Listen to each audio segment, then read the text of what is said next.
Hi everyone. So I remember one time when uh, I had a disagreement with somebody, and I wanted to tell the person how I was feeling, and I went to meet the person. The person was in the midst of his friends, and I told him how I felt, not minding the fact that we didn't have any form of privacy, and his friends were there, male and female, and I just told the guy how I felt. You know, I said he did this, he did that, and at the end of the day, he was not ready to listen to me. It escalated, and we were arguing, we were really shouting at each other, and the main aim, the reason why I went there was to settle the whole thing, not to make the whole situation escalate. I wanted to have a good relationship with the person. I wanted to resolve the whole issue. Have you ever been in that situation where you want to settle differences with your friends? You've probably had confrontations from that. So, yeah, today I'm going to be talking about how to handle confrontations. When approaching confrontations, it is best to think of it as a positive way of keeping a relationship, of settling differences. You know, when you see confrontation as a positive way of maintaining a relationship, or or bridging gaps if that needs to be done, will handle confrontations better. In situations where we've had disagreement with people and we want to confront them about how they made us feel, how we felt, or how we made them feel, when you're going to confront people or when people are confronting you, there are ways to handle it to make the situation better, to make to have a compromise whereby you guys both meet in the middle and you're able to move from the whole situation. So the first thing you should know when going to confront people, when people are confronting you, is to choose the best location or place or time to address the situation. You can't just go meet people and confront them when they're in the midst of your friends, or because you have a positive reason, you have a good reason for wanting to go meet them and settle your issue, but you have to do it at the right place. You have to do it where the mood is better and where the person is going to be reasonable enough to listen to you. So the first thing is choose the right location. Determine the mood, the feeling, the way he's feeling, the expression on the person's face you want to confront, or if you're the one being confronted and you're not in the best place to address it, you probably ask the person to talk about it later. Do you understand? So the first thing is uh, choose the right place to confront the person.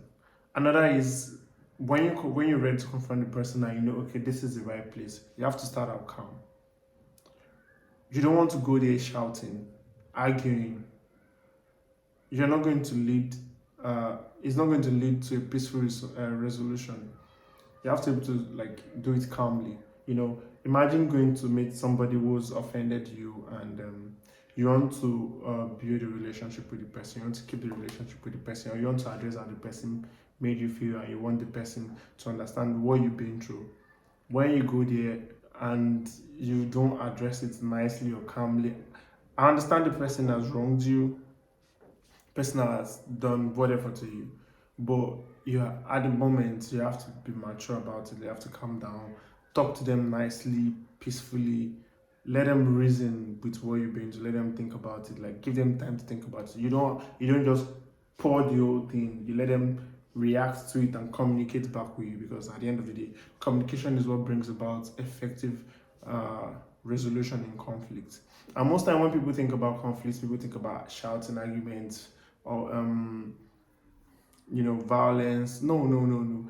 It doesn't have to be that. It can, if you think about it in a positive way, it can just be communication with a nice tone, relaxed meeting where you guys talk about your issue as adults, between lovers, between friends, between colleagues at work.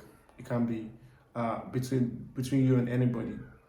So you have to be able to calm down and talk nicely so the person gets where you're going, or where the person has made you feel. Ask to talk about it. When you want to go confront the person, excuse yourself if the person is with friends. Ask the guy to be excused. Just ask the person if it's the right time to talk about the situation, about what happened between you guys. Ask nicely, hey guy, can I talk to you real quick? About the other day. Um, it's just gonna take a few minutes of your time. You ask politely and nicely, and when the person says that, okay, you're being reasonable, the onus is on him to respond nicely to ask him, can I talk, or her, ask her, can we talk for a few minutes, please? So that way you're being nice, you're being sweet, you're being genuine. If the person is now going to act in a crazy way, at the end of the day, when the person is thinking about it, the person will realize he acted rashly. So when you and the person finally have a conversation, go straight to the point, tackle the issue, how the person made you feel, what the person did, what he did. When you're tackling this kind of issues, remember what you did. Remember the part or the role you played in the whole situation. You are not, yeah, every one of us were difficult people. We are all difficult people, trust me. We're not easy to handle, we're not easy to be with. No one is easy to be with. That's the first thing you need to remember. No one is easy to be with. You're not easy to be with, I'm not easy to be with. Uh, I can be quarrelsome, anyone can be. So remember that you're not easy to deal with. So when you remember that you're not easy to deal with and he is not easy to deal with, you both have to be mature about it and try and listen to each other. Then when you both say your piece on the situation, you tell the person how you feel, you let the person communicate back, tell you how he or she feels.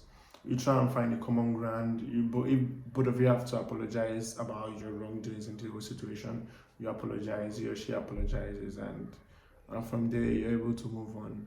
You thank the person for trying to listen to you, for trying to understand you, and acknowledging your feelings, and you acknowledge the person's feelings too.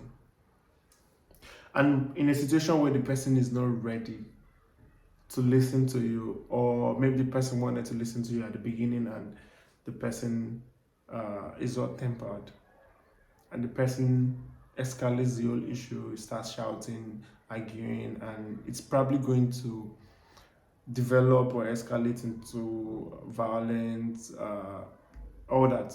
Never be afraid to leave or walk away so as to save the day, because when you stay back and the whole situation is escalating, things are probably going to get worse, and that wasn't the reason. That's not the aim of confronting the person. That's why I said confronting people can be positive, if you do it with a clear conscience, a clear mind, to resolve the issue.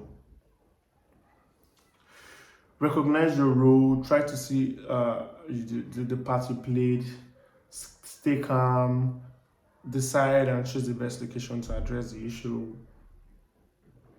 Think and choose your words carefully. Those are the things you need to remember when confronting people. So I'd like to know what you guys think about confrontations, how you guys handle confrontations in different situations with your lovers, your partners, business partners, your work colleagues. I need to hear your opinions in the comment section. So please drop your opinions. Let me know. Personally, remember, we are all difficult to be with, difficult to handle. When you remember that piece of advice, it will help you when communicating with other people. And always remember to choose your words carefully.